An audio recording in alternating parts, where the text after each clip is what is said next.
Hi, I'm Rella Cesarone. I hope when you look back on your life, you travel more often because you only go once. Hello, hello, hello. Welcome everyone to You Only Go Once. I'm here with my fantastic co-host, Eileen Grimes, and today we're here with a very special guest. Eileen, kick us off. Thanks, Cheryl. So Gabriella is known by everyone in her life as Rella and has been since as long as she can remember. She's a mother of two, Blake 3 years and Buck 2 years, and has been married to her Tinder match for 5 years come this December. Rella is a survivor of domestic violence, and that experience and relationship taught her to never settle and always trust your instinct. When she had both her children, she found that the corporate world was dimming her light and that she didn't really know who she wanted to be, but she also didn't want to get lost in only being a mom. Not that being a mom is negative. Earlier this year, she started to dig deep and rediscover herself. She read the book Hitting Rock Middle, and it lit a fire in her she had not felt in a long time. She hired a life coach, and the goal was to find out how she could blend together travel, fashion. She has been a model her entire life, inspiring women to take that girls' trip or solo trip, help women feel confident and beautiful, but not be an influencer. Starting a Mediterranean-inspired swim and travel wear line has been the best thing for her since she met her husband and had her two children. I hope that people feel inspired to see the world when they land on her little piece of the internet. Gabriella, welcome, welcome, welcome to the podcast. Thank you so much for having me. I'm excited. My goodness, I have about a million questions now just from the bio. Granted, I looked you up beforehand, but even going through that, I can connect with you on so many levels of your story in that sort of waking moment for you. What would you say brought you there to that? What was the lead up into that, and what really got you going into sort of that waking up? I think I've just over the last couple of years have noticed the corporate tech world that I was working in was taking so much from me, and I wasn't getting anything out of it outside of, yeah, did I like my job? Did I like my coworkers? Did I like my clients? Yes, but there was still something missing, and I felt like I was giving so much to that and not having enough energy or happiness to give back to my kids when the day was done. Mm-hmm. Yeah. And I couldn't figure out why. I'm like, life is good, life is happy. There's no reason to feel drained and like sluggish, I guess. And I was very much there, and it had like the only thing that made sense was work. No, I've been there. I guess I just, thinking about these existential moments of crisis, right? Yeah. Some of us have them at different points in our lives, and there's an awakening that happens. And I'm grateful that you you have joined us on this side of things. Yep. Yeah. So I welcome that. I also definitely need to read that book. That just the title alone sounds amazing. The book was, I have not annotated that book, like a book as much as that one since probably high school. Like, Wow. and I read it on a 2-hour plane ride. Oh my God. Wow. So yeah, like couldn't put it down. I'd been following the author for a few years before I actually read it, and she kept coming up on my social media. And I feel like, you know how Instagram has the algorithm, and it just, constantly pops up, and I kept seeing her stuff, and I'm like, all right, you know what? She has this retreat coming up, but before I invest in that and invest in myself and go to that, maybe I should read her book and actually see what it's all about. So I did. And it was truly like life-changing, especially because it's focused around women. Okay. You know?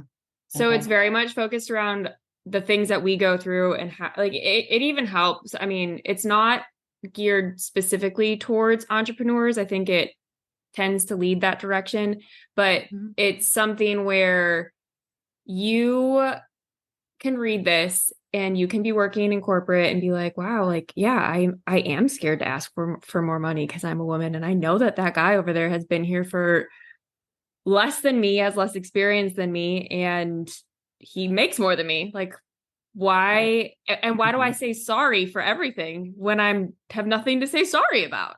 Right. And so it was just so like I was actually on my way to a corporate on-site for my job. And I was texting my coworkers in flight pictures of certain things highlighted, like, why does this relate to all of us? Because we'd all been talking about it I mean, I've been with them for 4 years. So it's not like it was a short period of time that we've like gone through all those things. And it was just, I literally bought a seat for her retreat, like when I landed. So that's amazing. Yeah. Yeah. I heard this saying a while ago and it really hit home for me. I don't know who I should attribute it to, so I'm sorry, whoever the person was who said it, but there's a saying that goes, you shouldn't rip off parts of yourself to prove others wrong. And I feel like that's what the book told you in a sense, right? Because I work in corporate America and I know what it's like to feel as though, should I be doing something different? What should I be doing differently? And, or why can't I ask for more? And what I wind up doing eventually is just asking for more work. And it's that cycle of burnout continues. And I'm starting to see the other side of that. Again, grateful for my job, grateful for, the privileges that it gives me. And I want something more for my life, meaning my life versus my work life. Can you tell us a little bit more about the shift you made from corporate tech America into the company that you have now, or the venture that you have now around Mediterranean swimwear and some of those items as well? Yeah. So I will try and not make it long-winded. No, please do. It's as fine. much time. It's fine. So I am a creative person, and I think I've kind of ignored that for a really long time. I, even while working in corporate America, was doing 5 or 6 runway shows on average a week. I would like post work and like weekends was filled with that kind of stuff. And then it's when I had kids, and then COVID hit, and I had 2 COVID kids. So I didn't really feel hey, I'm missing out on what all my friends are doing, because nobody was doing anything. Everything was closed. So fashion shows were done. Like everything was closed. We moved from Chicago to Charleston, and I have no family here. I have friends now here, but I had no friends here. My husband's life is here, but we left our families behind and came here in the middle of a pandemic. And as soon as things started to kind of open up, I was like, man, I am not happy. I'm not doing I don't know what I'm missing. And so I actually started therapy first. And Talkspace, great. Not sponsored plug, but definitely love Talkspace. Right. Okay. Yeah. To them. I talked to the therapist that had a more holistic approach just in general. And I tend to be very focused on energy and vibe checks all the time. If something doesn't feel good, I try really hard to listen to that. And that has been something that I feel like I struggled with growing up. But as I've kind of become an adult, become a mom, like that's like, if you do something that I don't like, cool, but I'm done. Like, don't need it. Yeah. So my therapist eventually was like, everything that you're telling me points to you don't have a creative outlet anymore. You had one for your whole life. I was a Gerber baby. I've been in Vanity Fair. Like I've done a lot of things in the modeling world that have been my identity. And I had kids. I left my friends. I left my family. And I don't have any kind of an identity at this point, except for being a mom and working from home. Yeah. So like my human interaction was like nothing. And I was used to, going to galas, going to parties, going to the club with my friends, like all that kind of stuff, gone. And she was like, you don't have a creative outlet anymore. So this started with me discovering an earthy side of myself, I guess, and going and doing clay throwing. And fun. Yes. Yes. Okay. And I found a place that was 4 minutes from my house. It's actually really hard to get into, but somehow I got into it. I'm saying Good it's for the you. universe. Okay. Yeah. And started clay throwing. My teacher, I did like a sip and throw, which is just like a one-off class. And my teacher was like, I can get you into my class. I have an opening. There's a wait list, but like, you Awesome. seem to really enjoy this. Like, you should come back. Mm-hmm. So that whole journey started. And I started to feel happier, and like my anxiety levels went down like significantly. Like I was sleeping better. I was eating better. I was starting to feel energy enough to go and work out and like feeling all the endorphins and all the things. So that was cool. And then I talked to my husband. It was right before that retreat from it was called the Brim Retreat. And they had like a pre-call. And so they had me meet with two of the different coaches that were part of the company. And one of them was very energy focused, which was kind of like a shoo-in. Okay, so you're probably going to be my life coach. That's fine. Right. And so I basically just told her, I was like, I just need someone to help me weed out. Like, so many people have told me, you're good at this, you're good at that. I don't know what is my idea anymore. Yeah. And I say that because right when COVID hit, a lot of people after I had my daughter were like, you should have a children's clothing line. You dress her so cute and all the things. And then I went down the journey I did buy the domain, I think, and like started researching and was going to do that. But I hit a wall and just stopped. I honestly didn't really think about it again. And until like a few months ago when my web designer was like, hey, why do you have this other domain? And I was like, because I had another life at one point and I can't let go of that domain. So it's going to just stay there forever. Totally fair. And so, yeah, so I met with my life coach and she was like, I told her, kind of what you said in the intro about me. I don't want to be an influencer, but travel has been my love language since as long as I can remember. My husband supports that and is part of that. And it's kind of been our thing since we started dating. And our kids are getting into it more and more now too. And they're 2 and 3, which is, I don't know if that's a great thing. It totally is. It is. But, it's good for their life experiences. Yeah. And I really I missed that fashion life, which is funny because my husband was like, you used to always complain so much when I was like feeling that burnout, right? Doing 5, 6, 7 shows a week. That's a lot. I was like, oh, I don't want to go walk on a runway right now. I just don't want to do it. Even though it's short, it's not like it's a long period of time. It was just, I was tired. And so I was missing it. I was like, man, but I don't necessarily want to do that again. I'll do it every once in a while. That's fun. Like when I go back to Chicago, old production companies be like, hey, you're in town. Do you want to come back? I'm like, yeah, sure. Sounds great. I get to see my friends. So super fun. So now it's like a fun thing, like a hobby. Whereas before it was burning me out. And so she was like, okay. She was asking me the hard questions that I feel like I was scared to ask myself. And I kind of sat in silence for a while. What makes me happy? What makes me feel good? And what kind of makes sense? And I remember I was sitting on the couch with my husband and I was like, I think I want to do a swimwear line. He was like, I fully support that. And I was like, what? And he was like, I don't know why it took you this long to figure that out. I was like, okay, cool. I'm the last to the party. That's great. And it's funny because that's been the response of a lot of people in my life since I've kind of come out and kind of said that this is what I'm doing. I went to Greece last summer with some girlfriends, and I feel like that was like a transforming trip for me in terms of it was my first like real adult girls trip. And I, was staying by myself in a room by myself. I only knew one person that was going, and there were 5 of us, and it was just different. And I did 23andMe when we first got married, and I have Greek in my blood. So I feel like I really connected on a different level. And then the colors and even Amalfi Coast and in Italy have always spoke to me. And that was my first trip with my husband. Actually, when we first started dating, we went to Italy for 15 days and it just kind of all made sense.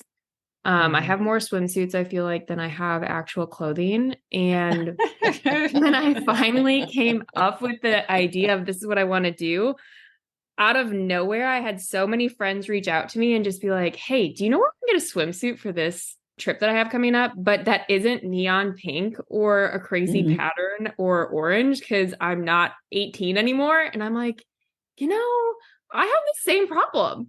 So like maybe there's a hole here. And then I'm like, wait, I live in Charleston and Charleston is great. So much history and all of that. We're considered a beach town. And we have nowhere that sells just like swimsuits and nowhere that sells things that are like of a neutral palette, which is like classic and in. And how I like then went down this path of I could also bring back like the photography being art when you're selling your pieces and not just like snap a photo in front of a mural in a city and post it on your Instagram. And bring it back to like when Cindy Crawford, first got big and like that era. And I feel like we're in this age now too, where the flashbacks are like welcomed. Like from that conversation on the couch to now. I mean, that was like 5 months ago. Oh my gosh. Whoa. Okay. Really quick. Holy cats. Okay. Yeah. Wow. Yeah. And I haven't slowed down at all. Which that's amazing. I mean, that is sourcing. That's just the back end side of things of all of that. That's amazing. Just amazing. And I haven't been tired. Like it's been filling me up. Like it's like exciting stuff to do. And that's kind of like how I've driven this is like, if it feels good, then I'm doing it. Yeah. And if it doesn't, I'm not. So if I need to take a day to not do things, it's fine. So I love what you're saying. And what I find really interesting, and I definitely had to go through what this clearing of the voices, right? The entire lifetime of people telling you what you're good at, what you're not good at, who you're supposed to be, who you're not supposed to be, do that. I mean, gosh, I just watched the Barbie movie last weekend, so that doesn't help anything either. Is it good? So good. If anything, just watch America Ferrera's monologue or read it or something, because it is fabulous. But it goes into all of that. Like, you're always trying to be thin, but you can't say you want to be thin. And then if once you get to that point, you can't actually be pretty, because then if you're pretty, then like there's just this like constant, never enough. It's never enough to be a woman, just period. For real. And all of those voices are constantly in your head. So it's like, what is actually me? What is it that I find joyful? What is it that I find in my life that I like doing? That's not just because of the kids needing to go somewhere or the, world asking me to do these things. What is it that brings me fullness? And yeah, it's hard sometimes to build that habit of it too, right? Like there can be the initial moment but then building that over time and continuing that as you're going through life, right? So how do you have a practice of that or anything that you keep doing, or are you now just so much more in tune with that sort of instinct and gut feeling that anything else just doesn't sort of come in? No, things definitely still creep in. I had a moment with my life. Well, it's like, if not, you're going to be now my coach. My life coach and I, yesterday, I literally was like crying, on my, like, am I actually doing a good, like, am I crazy for this? She's like, this is the part where like your ego speaks up because your most growth happens like right before the most change is about to take place. And like, it's testing you. So like, don't turn away. And I'm like, oh man, okay, you're right. And I mean, my practice, I guess I started to meditate, and I don't do it for very long. I do it for like 3 or 5 minutes, maybe. And the Peloton app has like a lot of meditations that I use because we just have, Peloton, you never knew, but they have good meditations and they have them for different energies that you're like trying to tune into. So like if you're wanting to be encouraged, or if you're wanting more courage, or you're wanting empathy. Like it has all of these different moods. And Wow. yeah, so I started doing that and playing around with what I liked with that. I became very into crystals and energy, which I love it. I didn't ever think my husband thinks I'm crazy. It's fine. You're not. Well, you're not for me. So And so, well, yeah, I mean, I told him I don't really care. So I have crystals. My sister and I actually, are kind of going through this kind of together, which has been kind of fun to kind of go through it with your sibling. And I did what is it called? A spiritual connection and clearing Oh, okay. session because of the retreat that I went to. Mm-hmm. And I didn't think I had like things that I didn't work through. And it was wild. It's like all about clearing your chakras and all this stuff. And it was on Zoom. I didn't even need to be there. And my husband's like, it's going to be like a psychic. You're going to say things and, they're going to feed off of it. And I'm like, I mean, maybe I want that. I don't know. We're just going to try it. So I tried it. Yeah. I didn't even have to say I didn't even open my mouth yet. And she like brings me to these different ages in my life that she would have no idea about. She brought me to like my first like real relationship and like breakup at like 16 and was like, what would you tell your your 16-year-old self and like all these things. And it was like, I felt lighter after. It was very odd, but it was really cool. And ever since that, like ever since I cleared all of that out, I feel like I've been even more in tune with like what makes me tick. Okay. Sometimes I like creep out and like when I do, like I have to get back into the rhythm. Like I notice like I started to feel sluggish again. And my part of my routine is like I go to Pilates at least 4 times a week. Well, I stopped for like 3 weeks and I felt like off. And then I'm like, oh, well, maybe if I started moving my body in the morning first, I'll feel better. Or taking like a walk in the middle of the day to just like listen to a podcast and like clear my head and not have to tell my daughter what song is playing on the radio because she likes it, like chilling for a minute and taking some time to myself.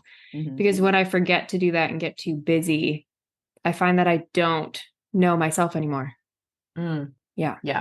Definitely. Oh. You're gonna have to share that thing that the chakra. Oh yeah, sure. I'm not For joking. Sure. You can send it to me on the side, Cheryl. Yeah.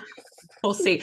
But yes, all about it. Definitely all about it. I was even looking at your shirt right now. It's linen, right? Yep. It's actually part of my brand. Oh, I love it. I probably wear something for myself, Well, totally. sure. Yes, you do. It's beautiful, by the way. It's just like beautiful. What's the color of it? Is that What's I lilac? guess it's like a blue. Yeah. Oh, it's like okay. It's like a light blue, like a purpley. Okay. It is kind of like a periwinkle. That's what I was thinking, but I didn't want to say it. Okay. Periwinkle. Yeah. Cool. It's like the only colorful thing in the whole store, pretty much, but that's okay. Still, really? but it's still, you can wear it with so many things, right? Too. So I go to occupational therapy where we do this primitive reflex integration work, and I was talking with my therapist. She also has some energy and alternative healing kinds of things, intuitive healing stuff. So she was telling me the other day that linen and like wools and those kind of things actually have healing properties in and of themselves. So I can't remember all the specifics of it, but like the linen heals from left to right, and then the wool heals from right to left. So like you don't wear them together or else they, cross each other out. But if interesting. Fascinating, right? So when I saw you were wearing that, I was like, oh my goodness, I have to tell you. Because a lot of the clothing pieces that I'm carrying are linen. So that's very interesting that I did that on accident, but we can say that I did it on purpose. That's just go with that. Yeah, let's go with that. That's great. That's cool. Yeah. But anyway, yes, I am totally on board with all the woo-woo energy things. I'm sitting, you need it, I'm sitting on a grounding mat right now. So I love that. Yeah. I do. So I know. That's awesome. My sister actually got into it too. Like my sister is the reason I got into it. And my sister's the reason I hired a life coach. Because she had one, she swears by them. And I was like, I don't know. It kind of seems like one of those pyramid scheme things. Like, I just don't know. I really did. I was like, Okay. I don't believe in this. And my husband is a lawyer, and he is like the first person who would tell me I was crazy and Yeah. like be like, no, you're not spending money on that. Like, that's crazy. Mhm. And when I told him I wanted to hire a life coach, he was like, yeah, I don't know why you haven't sooner. And I was like, you're saying this to me? Excuse me? And he was like, yeah, you should first. He was like, you've been struggling trying to figure out what you want. He was like, you for sure need one. And I was like, why did I ask this question like 6 months ago? Right? Dang, I totally thought for sure he'd shoot it down. And he was like, no, you need that. I'm like, wow, all right. Life changing. Yeah. I think that's some of the beauty of it too, is that the surrounding yourself in the community that will lift you up, right? And so I have that with Cheryl, right? I have that with other friends and family and things like that. And I feel like that's another huge piece of what allows us to grow into the sort of that holist versions of ourselves, is having those people that encourage that growth for us. So your sister is obviously one. Your husband is one also that you just continues to surprise you, which is fantastic. I want to jump in real quick here though. So you met on Tinder. Let's hear a little bit about that story. We did meet on Tinder. It's one of those, it's actually a very interesting story. He tells it differently, which is how I feel like it always works. But we matched, and then the only reason I got Tinder was because I went there. So you went back to that bio. I'd been through a very terrible relationship. And it was actually just more of a verbal and mentally abusive relationship. My college boyfriend cheated on me. I had gotten this really big modeling job, the biggest of my career, being flown to Barbados. He was upset that I was missing his brother's hockey game and sent me a Snapchat of him making out with another chick. So that was cool. 2 years of my life. Just like, and my reaction was, all right, I'm blocking you on everything. Like, I didn't even acknowledge it. I just blocked him on everything and never talked to him or saw him again. Yeah. But anyway, my friends made me download the app, and it was like right when it came out. And I was like, you guys, I don't think this is a good idea. Well, I matched with a few people, and then I was like, this is weird. I'm not ever going to meet any of these people because what if they kill me? Like, I don't know who they are. Like, this is creepy. Yeah. Right. But I guess he talked to me enough on the app before I deleted it that he got my note. Like, I gave him my number because I didn't think it was weird. I don't remember. I wish I could go back and like see what our conversation was and how it led to that, but it did. And so he would always text me asking me to meet him for coffee, and I'd always find an excuse to not. And this happened for like 8 months. And I was bartending on I was and it wasn't like annoying as persistent either. It wasn't like every week or every day or anything like that. It was like every once in a while his name would pop up on my phone and be like, hey, you want to meet for coffee today? And I'd be like, no. And like, or like, yeah, or I think there was a few times I did say yes. And then I was like, oh, sorry, my boss called me in for like a random meeting, and he definitely did not. But I was scared. So I was like, no, we're not doing this. We're not doing this. And so he, I think, would pick up, like, but we talked like casually via text, and we had FaceTime. So I knew he wasn't catfishing me. Yep. And good. There was really no reason to be nervous, but I was. And he just played like the friend card. It was totally my just like friend. And then I was like traveling all over the place for no apparent reason. Like, I feel like anytime anything happened, I would just like book a flight someplace. My mom was a flight attendant, so I could do that until I was 26. It didn't cost me anything. So like, gotcha. I'm not like full of all this money or credit card debt. It's more, I just was lucky and could just pick a random place and go someplace. That's awesome. He would like text me when I was out of town and be like, yeah, your crush misses you or whatever. I'm like, you're weird. No, you haven't even met me. Like, what do you know? He knew I was bartending with my best friend from college, or from high school, I guess. I did that after work a couple of days a week just for fun. And we were having a private event, and I told him that, and I told him my brother was bouncing, and he showed up. My brother let him in. He was like, I'm here to see your sister. My brother was like, go right. And I saw him walk in, and I was like, oh no. I was like, this is not good. And my manager was like, this guy's clearly here to see you. Like, we're not that busy. The party's like wrapping up. So like, why don't you just like go on the other side? I'm like, no, I need to be working. There needs to be space. And then my mom showed up and my sister, he literally like Oh met my my whole gosh. family. It was like a whole thing. Oh my And goodness. so yeah, so then he asked me to go on a date, like a real date. And I was like, oh, I'm going salsa dancing on Friday, thinking he would say no, because what guy wants to go salsa dancing? He was like, no, yeah, let's go. And I was like, damn it. Yeah. I was like, I'll meet you there. He's like, no, I'm picking you up. And I was like, okay, sure. Now I can't ghost. Right. Yeah, that's exactly why. Mhm. But yeah, no. And we went on that date and then I moved to Atlanta.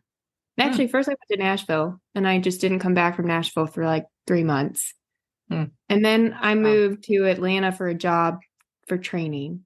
And he still would text me at night, but I needed him. He's a lawyer and I was working in legal tech. And I was like, yo, I need 6 meetings to leave Atlanta and I want to come back to Chicago. So like hook me up with some lawyer friends real quick. He's like, I will if you actually take a meeting with me. And I was like, oh, okay, fine. And I'd fly back to see him. I had every other weekend they'd fly us home or wherever you wanted to go. And that man, he didn't kiss me until like the weekend before I moved back. And I was so frustrated. I was like, damn, I'm in the friend zone. I kind of like this guy now. It's kind of cool. And he didn't kiss me. I literally was leaving to go to the airport. And he like got back in my car, kissed me, and then shut the door and left and didn't talk to me for a week. I'm like, what the heck? But that was it. That was literally it. Wow. So Tinder is a thing. Yeah. Okay. Very apparently. He also told me I told him everything not to do to date me. So I'd complain about what other guys were doing at bars and things that were pissing me off or annoying. Oh, so he had a playbook. Oh, literally. He was like, you Okay. literally gave me a blueprint of everything to do. Right. I was like, yeah, I didn't mean to. What did I say? You were listening. He was. I guess, yeah. Guys don't listen, but he did. So he wins. I'm fascinated by the fact that you were like, okay, so you had this like, it's a very interesting kind of way how you eventually got together. I mean, it's very rom-com, to be honest, you know, really it's very rom-com. And then at the beginning of when we were talking, you said, yeah, I spent 15 days with him in Italy. I mean, talk about like a perfect date situation or a nightmare date situation, depending on how well things goes. Yeah, that's one of those where you're like, that sounds amazing. And then it's like 15 days with the guy that you maybe don't know as well as you think you know. Oh, wow. That must have been interesting. And we only booked I only booked our hotel for the first and last city that we were in and nothing in between. Okay. We really went for it. Wow. You did. Really want to know sure if you did. can travel with someone, do it that way. Okay. So I don't think I could do that myself. No, I have to know everything. It's terrible. Well, mostly because I'm the one that plans it. So that's also that bit of it, right? So that again could go either way, right? Could be a perfect date or a nightmare date. You said you love to travel. It seems like he likes to travel. Where's your favorite place to be? That's hard. I feel like every place that I've been has like a specific thing that like has a piece of my heart literally there for different reasons. Okay. Like Cape Town, South Africa has a huge piece of my heart because that's where he proposed to me. Okay. But Italy, we've been to Italy fortunately for us twice together. And the first time was just us trip that I don't even know how it came up, but I was like, let's just go. And we started in Venice and worked our way down and picked random cities and hotels each day. Wow. And we liked one, we'd stay. If we didn't, we left. And it was awesome. I'd never done that before in my whole life. So that was just new and exciting. And somehow it was my idea, I'm pretty sure too. And I don't know why I thought it was, but it was a good idea. So it was good. Yeah. So like that's special. And we went to Italy a second time for a wedding in Sicily. And then we left there and went to Greece for our honeymoon. And then I went to Greece on girls. Like, so I've like been to Europe a lot. Paris is different, like love just because of the culture and the fashion. And I went to a French-based grade school. Oh, okay. And I've been there with my mom a bunch. I had a friend that lived there at one point. So when she was flight attendant, my mom and I could just go for a long weekend, which was cool. That's amazing. You know, like London has been a big one for me too. I've got to go there a lot for work, but I've also gotten to go there with my mom and I've gotten to go there with my husband. Okay. So yeah, I feel like have a different memory for each one. Mm-hmm. But for whatever reason, like my heart and soul lie in Greece and Italy. And Okay. I could not go there enough. Like I could live in either one of those places and be happy. And I don't know what it is. I don't know if it's just like the water. I don't know. Something. Every time somebody comes back from like Santorini, I'm amazed at like the colors, because they're so vivid and blue and white and just different shades of blue that just feel so calming. You know, when I was in Santorini, I didn't hear one ambulance or police siren or fire truck the entire time. Yeah. Isn't that crazy? It's amazing. Like we hear that all the time here. And like we thought it was weird that we didn't even like really see any police. I'm like, what is happening? Right. That's not normal. But yeah. Apparently it is there. That's something. So that's a really lame answer probably to yours, because I don't have one place. No, I mean, gosh, I feel like it's more Italy. Europe, How though. lame. Yeah, no. I feel like I'm more Europe. Like I just feel more like European, but like I grew up going to the Caribbean more than I did go to Europe. Like I was fortunate that my parents took us to a lot of the different islands. And for whatever reason, like those are great, but I just gravitate more towards Europe. Yeah. And it sounds like you said it earlier that travel is your love language, right? And so I can't speak for you. Music is one of mine, and just hearing music and being in live music, there's something that it feels like is speaking to my soul and my heart when I'm doing those things. And it kind of sounds like that for you maybe is something that happens just in the act of an experience of traveling. And maybe that there isn't one specific that is place that necessarily is that, but it is the travel in and of itself. Yeah, I think so. I mean, that's kind of, I can relate to how you described yours with music completely. I think travel started as an escape. I feel, well, actually, I take that back. Travel started as a love language because my parents had us travel a lot with them. Sure. And then it became an escape when I was in college and post college. And then it turned back into like, oh, this isn't just like, you don't need to run from things. You can actually like grow and like come back better. And it's more for now love language again. But I feel like I like lost sight of that for a hot minute. Yeah, that's your 20s. I mean, yeah, it's literally. Yeah, no one can they see say it. you But do your Cheryl most was growing in your 20s, and it's true. It's very true. Very accurate. Some of us do. But I'll just leave that there. Yeah, that's fair. Yep. But yes, no, I totally agree. And there is so much experimenting, and some of that comes back from trying to almost replay what was our childhood existence, and trying to also be an adult and the person that we are, but rebelling against it at the same time.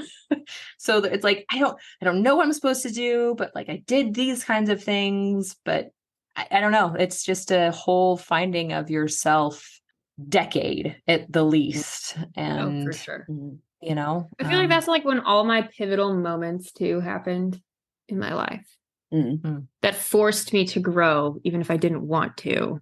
And yeah, I mean, I like had moments, even my high school sweetheart and we are still friends.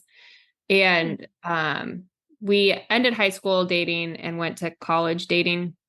And when I told him I was in Chicago recently, he was like, "Oh my gosh, you're going to like all the places like for lunch that we used to go to when we were in high school." And I was like, "Yeah, I know, I'm in the area." It's like really random, I know. It's fine. And he was like, "Well, what are you doing now?" Blah blah blah. And I was like, "Oh, I'm doing this, clothing line and swim and travel wear line." And he was like, "If you would have asked me in high school senior year what you would do as when you got like grew up or whatever, that is what I would have totally said." Wow. I was like, "What?" Wow. And he was like, "Yeah, that's just who you've been." I'm like, "Why does no one tell me any of this?"